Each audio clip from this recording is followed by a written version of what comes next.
En la América rural de mediados del siglo XX, cada amanecer parecía arrancar de la oscuridad un mundo duro y primitivo. Imaginen un valle remoto en Vermont, donde las casitas de madera con techo de hojalata se alineaban junto a senderos embarrados, salpicados de huellas de vacas y caballos. Allí no había electricidad, ni agua corriente, ni tiendas de comestibles en las que comprar provisiones.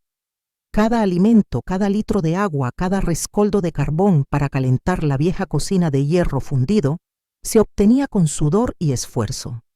Las familias vivían de lo que cultivaban, de lo que criaban en corral y de la generosidad de algún vecino que de vez en cuando arribaba con semillas nuevas o con un pedazo de tocino que había logrado racionar tras un viaje al mercado más cercano. Para una niña nacida en 1957 como Mary Dolan, esos años de niñez estaban marcados por el trabajo antes que por el juego. Mientras los primeros rayos de sol acariciaban las montañas y despertaban el canto de los pájaros, ya había manos diminutas corriendo a acarrear cubos de agua desde el arroyo helado, a encender la lumbre para el desayuno y a ayudar a desgranar el maíz que luego se molería para hacer harina. El olor penetrante de la leña ardiendo se mezclaba con el crujir de la hojarasca bajo las botas de cuero gastado de su padre, un hombre áspero y orgulloso que no toleraba la queja ni el descanso prolongado. En la granja no hay espacio para la flojera, decía, mientras guiaba el arado. Al caer la tarde, cuando el sol caía detrás de los pinos y el frío se colaba por cada rendija de la choza, la familia se apiñaba alrededor de una mesa que servía tanto de comedor como de altar improvisado. Allí rezaban un Padre Nuestro antes de compartir un guiso espeso de frijoles y maíz. En invierno la chimenea era el único refugio del hielo, y cada soplo de viento contra las ventanas de cristal improvisado anunciaba una noche interminable. Era un mundo de supervivencia, la vida misma era un acto de resistencia cotidiana. Este panorama, aunque duro, encuentra ecos sorprendentes en la España de la posguerra. Tras el final de la Guerra Civil, muchas aldeas de Andalucía, Extremadura o Castilla-La Mancha vivieron una realidad muy parecida a casas con paredes de adobe agrietadas, caminos de tierra erosionados por la lluvia, pozos como única fuente de agua limpia y escuelas que funcionaban cuando funcionaban bajo un viejo roble en la plaza del pueblo. Las mujeres se levantaban al amanecer para encender el fuego del hogar y los hombres regresaban al atardecer cubiertos de polvo tras un largo día de arar la tierra o trabajar como jornaleros. En ambos escenarios el peso de la tradición patriarcal era innegable. En la finca estadounidense de los Johnson, las mujeres servían, obedecían y callaban. En la España de los años 50, la figura de la esposa obediente siempre a la sombra de un marido con autoridad absoluta era la norma aceptada por la mayoría de la sociedad. Nadie, o casi nadie, cuestionaba que la mujer debía someterse sin rechistar. Aquella lógica de «porque siempre ha sido así» llevaba a justificar silencios y a normalizar castigos físicos o morales por el bien de la familia. Sin embargo, atribuir todas las dificultades al contexto histórico sería simplificar en exceso. Uno de los errores más frecuentes que hemos heredado hasta hoy es creer que por tratarse de costumbres antiguas no son cuestionables. Pensamos que criticar esas costumbres es un acto de ingratitud o rebeldía inútil. A menudo confundir respeto por la tradición con obediencia ciega nos hace tolerar situaciones injustas. ¿Cuántas veces hemos escuchado en esa casa el hombre es el jefe y punto? O ella tuvo mala suerte al nacer en esa familia, pero así es la vida. Otro equívoco habitual es obviar el papel de la pobreza. Cuando las necesidades más básicas, alimentación, calor, agua, son precarias, el cuerpo se centra en sobrevivir y deja en segundo plano el debate sobre la dignidad y los derechos individuales. En Vermont y en Andalucía, la urgencia de llenar el estómago eclipsaba la urgencia de denunciar un maltrato. A la larga, esta dinámica genera un círculo vicioso. La falta de recursos refuerza las estructuras de poder tradicionales y éstas, a su vez, perpetúan la pobreza. ¿Qué aprender de todo esto? Primero que el pasado no está escrito en piedra, lo estudiamos para entenderlo, no para repetirlo sin cuestionar. Reconocer esas realidades nos ayuda a identificar patrones que en ocasiones siguen vigentes en nuestros propios barrios rincones, donde el grito de una mujer o el llanto de un niño se silencian con un "no es asunto tuyo". Segundo, comprender que la pobreza y la desigualdad de género alimentan la cultura de la sumisión. Cuando falta acceso a la educación o a la atención sanitaria, las víctimas de violencia se sienten atrapadas sin redes de apoyo y sin alternativas claras. Para el público, en España resulta casi un espejo la estructura patriarcal, el abandono de las zonas rurales, la emigración masiva a las ciudades, la precariedad laboral. Son realidades que muchos abuelos y abuelas aún recuerdan. La clave no está en avergonzarse de nuestro pasado, sino en usarlo como pretexto para mejorar el presente. Podemos valorar la fortaleza de quienes lucharon cada amanecer por dar de comer a sus hijos, sin olvidar que merecían algo más que sudor y resignación. En la próxima sección profundizaremos en cómo esas dinámicas de poder familiar, tan manifiestas en la historia de Mary Dolan, se reflejaron en actitudes y creencias que aún hoy persisten no solo en la antigua América rural, sino también en rincones de nuestra península. Veremos ejemplos concretos de machismo cotidiano y cómo con pequeñas acciones podemos empezar a desmontar los viejos estereotipos. En el hogar de los Johnson, el poder se ejercía con la rigidez de una ley inmutable. Joseph Joe Johnson era a los ojos de todos. El jefe indiscutible, su voz, tronaba más fuerte que el crujir de la hojarasca bajo sus botas y sus órdenes se cumplían sin cuestionamiento. Sara, su esposa, sabía que su papel se limitaba a producir hijos, atender la cocina y acatar cada mandato, sin desfallecer, sin alzar la voz. Anthony, el primogénito varón, absorbió esa autoridad sin fisuras, como si fuera un legado hereditario. Cada mirada de orgullo que Joe le lanzaba tras uno de sus golpes a ella o a Sara era un aplauso silencioso a la propia violencia. Para Mary, la única niña, esa estructura de poder no solo era injusta, sino mortalmente peligrosa. Había aprendido a obedecer antes de aprender a leer, a esconder el llanto antes de pronunciar su nombre. Su padre, convencido de que las mujeres existían para trabajar, parir y callar, nunca dudó en recordarle su inferioridad en cada ocasión. Cuando Sara se plantaba con un reproche o siquiera un suspiro de cansancio, recibía un castigo ejemplar que servía de lección tanto para ella como para sus 3 hermanos varones. El mensaje era claro: el lugar de Mary estaba bajo el mando de los hombres de la casa. Anthony, crecido a la sombra de ese patriarcado, replicó con exactitud escalofriante las actitudes de su padre. Lo que para Joe era un derecho innegociable para su hijo, se convirtió en un permiso sagrado, la potestad de disponer del cuerpo femenino como si fuera un objeto a su antojo. La crueldad de Joe, al descargar su ira en Sara, encontró continuidad en los gestos lascivos y amenazantes de Anthony hacia Mary una tarde en la bañera improvisada. Así, un sistema de poder opresivo se autoalimenta, el mayor repite lo que aprendió y el menor paga su obediencia con sufrimiento. Este modelo de familia patriarcal no era exclusivo de Vermont. En la España de la posguerra franquista, muchas familias seguían una lógica muy parecida. El hombre, como cabeza invisible e inapelable, la mujer resignada a la servidumbre del hogar, y los hijos educados en el temor reverencial. En pueblos de Andalucía, Extremadura o Galicia, las vecinas preparaban el pan antes del alba, y al caer la noche, recogían la ropa en silencio, convencidas de que su voz no era necesaria para sostener la casa. El buen marido era el que administraba la hacienda y de paso imponía su criterio sin contrapeso alguno. Un ejemplo frecuente en España era la figura del señorito rural heredero de latifundios menudos, curtido en la autoridad de padre y abuelo, acostumbrado a que nadie le contradijera. Su esposa, la señora, manejaba las ollas y la lavadora a pedal. Sus hijas, apenas adolescentes, ya conocían el silencio respetuoso como única vía para no molestar. El varón, en cambio, salía al campo o emigraba a la ciudad para trabajar en la construcción y al regresar en fin de semana esperaba vasos de vino y admiración. Cualquier atisbo de inconformismo femenino era tildado de rebeldía peligrosa. Uno de los errores más extendidos entonces y ahora es creer que las tradiciones familiares son intocables.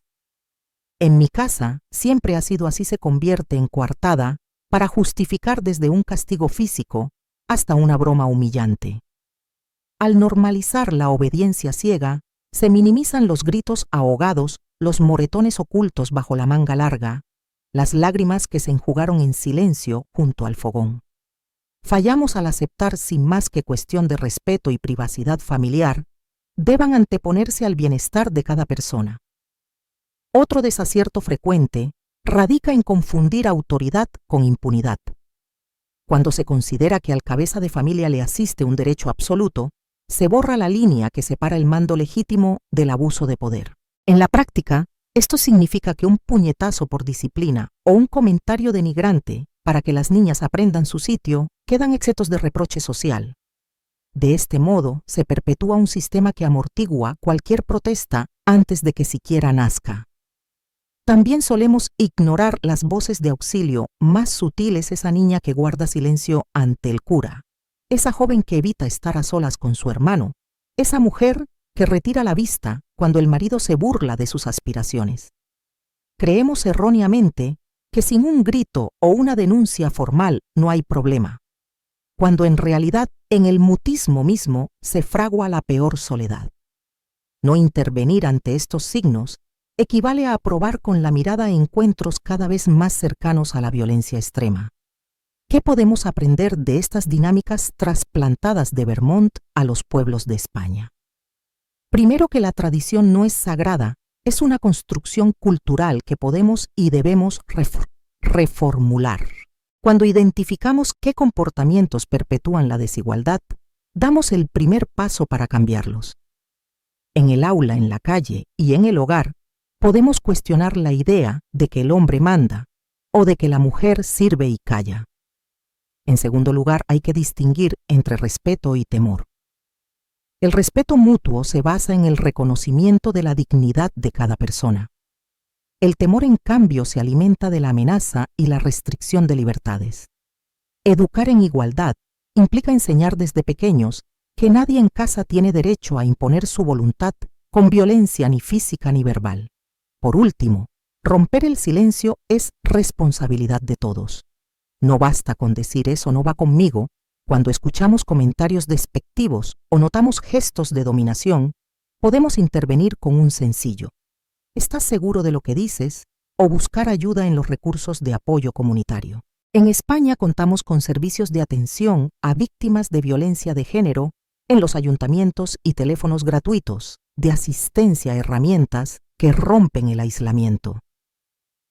En la próxima sección exploraremos las cicatrices invisibles que deja el abuso, cómo el cuerpo y la mente recuerdan el miedo incluso cuando el agresor ya no está, y descubriremos cómo la terapia y el apoyo comunitario pueden abrir la puerta a la sanación. Por las noches, cuando las luces de la pequeña tienda de artesanía se apagan y el silencio envuelve cada esquina del pueblo, Mary sigue despertándose con el corazón desbocado.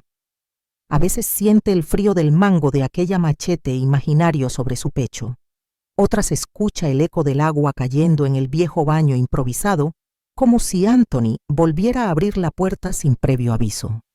Son pesadillas que no se disipan con el amanecer, sudores fríos, el olor metálico de la sangre flotando en el aire y la sensación de que el lecho donde duerme podría convertirse en un trono de violencia en cualquier instante.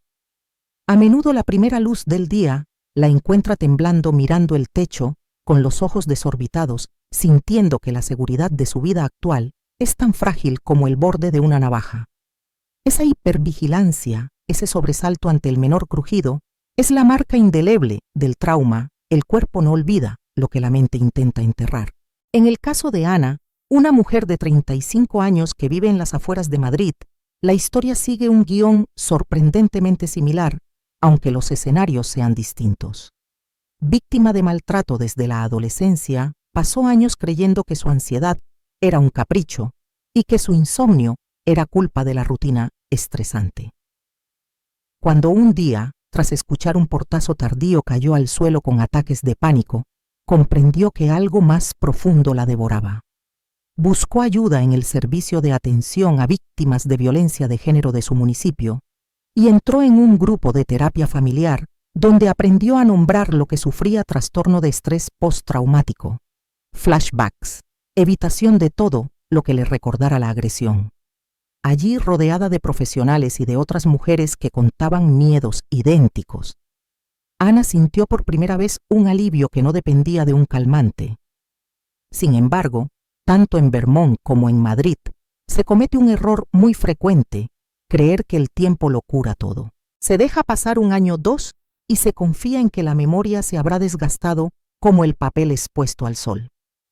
Pero el trauma no es como una herida superficial que cicatriza sola. Es una semilla que, si no se siembra en tierra fértil, en este caso el acompañamiento especializado, cría raíces y ramificaciones por cada rincón de la vida. Creer que basta con seguir adelante es cerrar los ojos ante la urgencia de una atención psicológica adecuada. Otro desacierto común es aceptar la fórmula mágica del sal a divertirte, olvídate de todo. A menudo familiares y amigos recomiendan una escapada de fin de semana, un viaje con amigas, o que uno se desinhiba con nuevas parejas. Aunque la distracción puede ofrecer un respiro momentáneo, no ataja las preocupaciones profundas, ni detiene los mecanismos de defensa que el cerebro ha activado para protegernos. Sin un espacio seguro para procesar el dolor, esas mismas defensas se convierten en muros que aíslan, fertilizan la culpa y mantienen viva la vergüenza. La buena noticia es que existe un camino de recuperación real: la terapia profesional. Psicólogos y psiquiatras especializados en trauma trabajan con técnicas como la terapia de exposición, el EMDR, desensibilización y reprocesamiento por movimientos oculares, y la terapia cognitivo-conductual, enfocada en el trauma, herramientas que ayudan a reescribir los recuerdos dolorosos con un sentido de control. En Barcelona, asociaciones como el Institut Català de les Dones ofrecen programas de apoyo individual y grupal, donde la combinación de la escucha empática y los ejercicios prácticos construye un tejido de seguridad que el trauma había desgarrado. Además, el modelo de peer support o acompañamiento entre iguales ha demostrado ser enormemente valioso.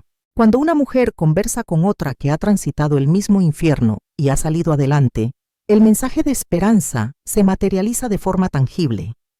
En Sevilla, la ONG Mujeres que Inspiran organiza círculos de palabras semanales donde víctimas de bullying moral y físico relatan su proceso de sanación paso a paso.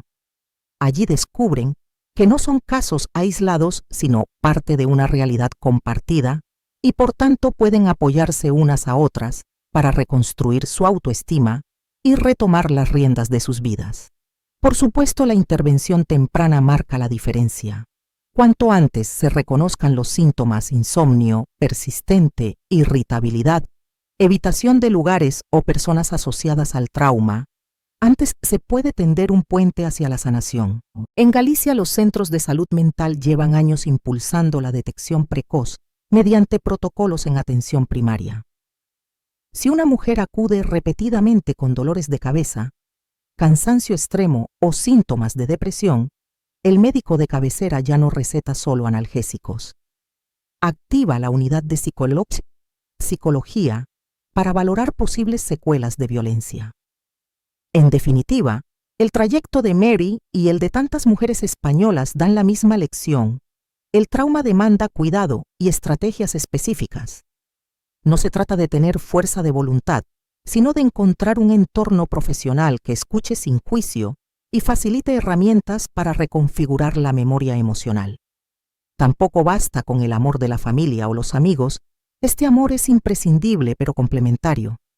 Hacen falta recursos especializados, grupos de apoyo y políticas públicas que garanticen que ninguna mujer quede sola con su miedo. En el siguiente capítulo exploraremos cómo, a partir de esa reconstrucción individual, emergen proyectos comunitarios que trascienden la sanación personal y generan un impacto social, refugios que se convierten en hogares de aprendizaje, programas de capacitación laboral para mujeres rescatadas de la violencia y campañas de sensibilización que transforman el miedo en solidaridad activa. Cuando Charles apareció por primera vez en aquel banco de Union Square, Mary sintió algo que no esperaba: una ola de paz recorriendo su espalda. No era un alivio momentáneo, sino una promesa de respeto y ternura. Él nunca invadía su espacio sin permiso, preguntaba. Antes de acercarse, escuchaba sus palabras con los ojos fijos en los suyos y, sobre todo, la miraba como si creyera verdaderamente que ella tenía un valor inmenso. En sus encuentros dominicales, el parque dejó de ser un lugar de simple entretenimiento para convertirse en el escenario de una reconstrucción silenciosa. Cada sonrisa compartida, cada confidencia susurrada cosía hilos de confianza donde antes había solo cicatrices. Ese amor tranquilo y paciente fue la primera medicina real que Mary recibió tras años de desconfianza. Charles no prometía curas milagrosas, pero celebraba cada pequeño avance. El día en que Mary habló de su infancia sin temblar, la primera vez que logró evocar el pasado sin derramar lágrimas, o ese instante en que alzó la voz para reclamar un pedacito más de libertad. Nunca minimizaba sus temores ni la apresuraba. Sus palabras eran un ancla. Lo que sientes importa. Tienes derecho a sentirlo y a tomar tu tiempo. Gracias a él, Mary empezó a comprender que el cuerpo y el corazón necesitaban un espacio seguro donde exhalar el dolor. Con ese impulso de cariño y aliento, Mary decidió retomar los estudios. Empezó por clases de alfabetización y apoyo escolar por las noches, pagando con horas de ahorro y con las manos entre las sábanas lavadas tras la jornada de trabajo. Charles, con su paciencia habitual, se ofrecía a repasarle las lecciones mientras ella cocinaba la cena o doblaba la ropa. Aquí tienes un error de ortografía, le decía señalando una palabra mal escrita, pero mira todo lo que ya sabes. Esos pequeños ejercicios a la luz de una lámpara de aceite en su habitación reavivaron en Mary la ilusión de aprender y avanzar. Al cabo de un año, con las competencias básicas ya consolidadas, se presentó al curso de enfermería técnica. Fue admitida con una beca parcial que cubría los materiales pero no las horas dedicadas al transporte ni la falta de salario.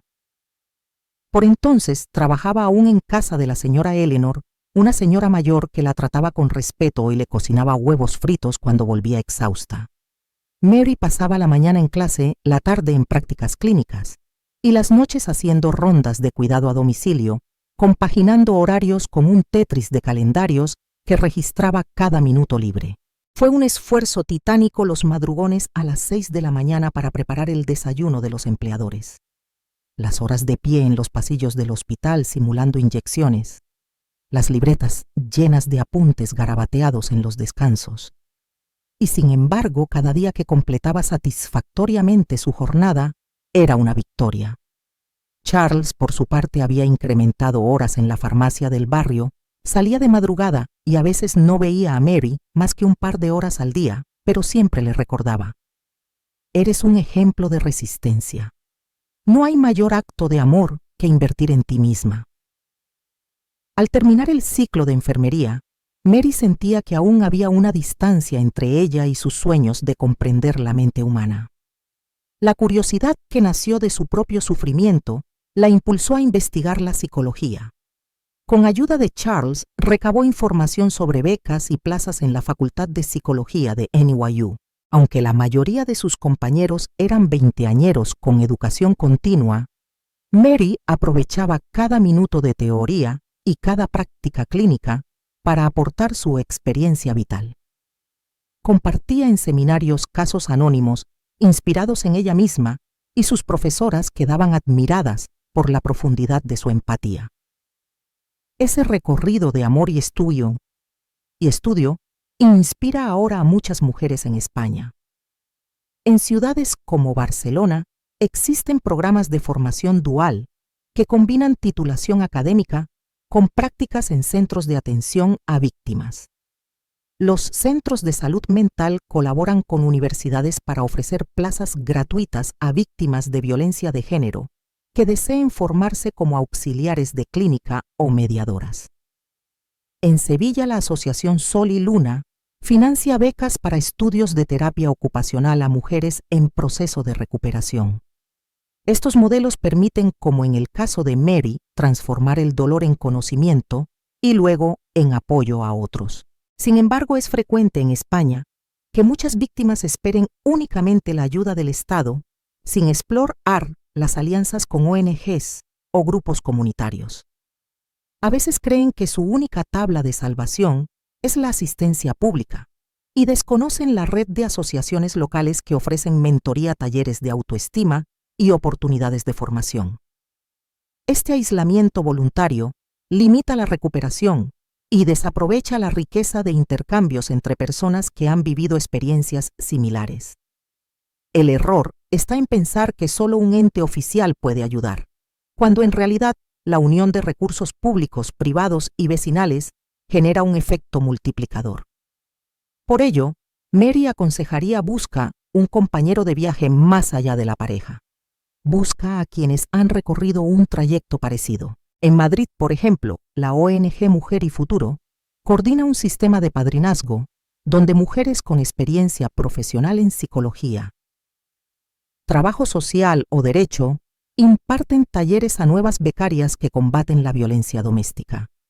Cada tutora y cada tutelada construyen juntas un proyecto de vida, aprendiendo a redactar un currículum, a defender una entrevista laboral y a gestionar la salud emocional. La combinación de amor, educación y comunidad es el cóctel que transformó la vida de Mary y que puede transformar la de muchas en España. El amor que no oprime ni acorrala, sino que respeta los tiempos. La educación que no se conforma con una certificación, sino que abre puertas a la comprensión del sufrimiento ajeno. La comunidad que no deja a nadie atrás, sino que tiende redes de complicidad y solidaridad. Quizá lo más valioso que aprendió Mary es que nunca es tarde para reinventarse. A los 30 empezó a teclear en una libreta quejumbrosa sus apuntes de psicología. A los 35 ya atendía a sus primeras pacientes en sesión individual. A los 40 coordinaba programas de sensibilización en hospitales y colegios. Y a los 50 impartía conferencias internacionales. Cada paso era fruto de una decisión: no permitirse más excusas, a apoyar cada estudio con el esfuerzo del cuerpo y del corazón y compartir lo aprendido para que otras no tuvieran que partir de cero. En breve exploraremos cómo esa semilla de transformación personal floreció en iniciativas comunitarias de gran impacto, refugios que funcionan como centros de capacitación, proyectos de inserción laboral para mujeres supervivientes y campañas de concienciación que hacen visible lo invisible. Un recorrido que convertirá las cicatrices individuales en motores de cambio social. Cuando la historia de Mary dejó de ser solo una narración íntima y se convirtió en un impulso de cambio social, nació su primer refugio para mujeres y niños víctimas de violencia. Aquella idea brotó de la necesidad de ofrecer algo más que un techo, un espacio donde cada superviviente encontrara calor humano, formación y la posibilidad de reconstruir su proyecto de vida. Con el tiempo, Mary escribió un manual práctico que fue adoptado en hospitales, brindó asesorías a profesionales y formó a voluntarios, transformando el dolor personal en una misión compartida. En España, esa misma llama ha prendido en iniciativas tan diversas como ejemplares. En Valencia, la Asociación Mujeres Libres gestiona un centro de acogida para víctimas de maltrato, donde no solo se alojan temporalmente, sino que reciben talleres de empoderamiento económico, clases de alfabetización digital y sesiones de apoyo psicológico. Allí, madres e hijas aprenden juntas a elaborar un currículum, abrir una cuenta bancaria o responder con firmeza a entrevistas de trabajo. La clave de Mujeres Libres radica en integrar la ayuda material con la capacitación profesional, abordando la recuperación como un proceso holístico. Más al sur, en Andalucía, el proyecto Casa de Acogida Luz de Esperanza ofrece un modelo algo distinto. Combina un espacio residencial con un huerto ecológico y una pequeña cooperativa de artesanía. Las residentes cultivan hortalizas, fabrican jabones naturales y productos cerámicos que luego venden en ferias locales. Este enfoque permite generar un ingreso directo para las mujeres, al tiempo que promueve el vínculo con la tierra y el orgullo por sus manos creativas. El programa se completa con jornadas de formación jurídica y talleres de habilidades parentales, enseñándoles no solo a sobrevivir, sino a ser artífices de su propio futuro. Comparando ambos modelos, descubrimos que Mujeres Libres destaca por la robusta red de alianzas con empresas y universidades, mientras que Casa de Acogida Luz de Esperanza brilla por su autonomía económica y su conexión con tradiciones rurales. En Valencia la ventaja es la rápida inserción laboral en sectores de servicios. En Andalucía, el refugio ofrece una revalorización de oficios artesanos que fortalece la autoestima de las mujeres. Cada proyecto se adapta a su contexto urbano o rural, con subvenciones públicas o con ingresos propios. Sin embargo, no todo arranque es sencillo y existen errores frecuentes que pueden estrangular el mejor de los impulsos. El primero es lanzarse sin diagnóstico de necesidades, iniciar un refugio sin conocer cuántas mujeres lo requieren, qué edades tienen, qué formación previa ostentan o qué barreras lingüísticas afrontan. Esto provoca esfuerzos dispersos, clases inapropiadas, y a menudo baja retención. Las beneficiarias no encuentran lo que realmente necesitan. Otro tropiezo habitual es prescindir de un plan de sostenibilidad financiera. Dependiendo únicamente de subvenciones puntuales o de donaciones coyunturales, muchos proyectos se agotan cuando cambia el presupuesto público o falla una campaña de mecenazgo. Esto genera incertidumbre entre las usuarias y el personal que teme perder su fuente de sostén y se ve obligado a recortar actividades esenciales. También es común subestimar el poder de la comunidad local. Cuando un refugio abre sus puertas sin tejer lazos con asociaciones vecinales, iglesias, comercios y servicios sociales, queda aislado un oasis sin acceso fácil para quien lo necesita. En muchos pueblos basta un gesto de confianza de un sacerdote o del representante del ayuntamiento para que la noticia se difunda y lleguen las primeras solicitudes de ayuda. Un cuarto error crítico es olvidar la salud mental del equipo voluntario. Asumir demasiado sin recursos de apoyo psicológico conduce al desgaste y a la renuncia prematura de quienes sostienen el proyecto con su tiempo y su corazón. La empatía extrema puede convertirse en una carga insoportable si no se establecen espacios de desahogo y supervisión profesional. Para superar estos obstáculos, conviene empezar con un proyecto piloto de pequeña escala. Antes de abrir un refugio de 20 plazas, se puede ofrecer un programa de acompañamiento a 5 mujeres, evaluar resultados, recoger feedback y ajustar la oferta. Así los recursos se optimizan y la experiencia previa minimiza riesgos. Igualmente esencial es definir indicadores de éxito: número de horas de formación impartidas, porcentaje de usuarias que encuentran empleo o alojamientos, mejora en escalas de bienestar emocional.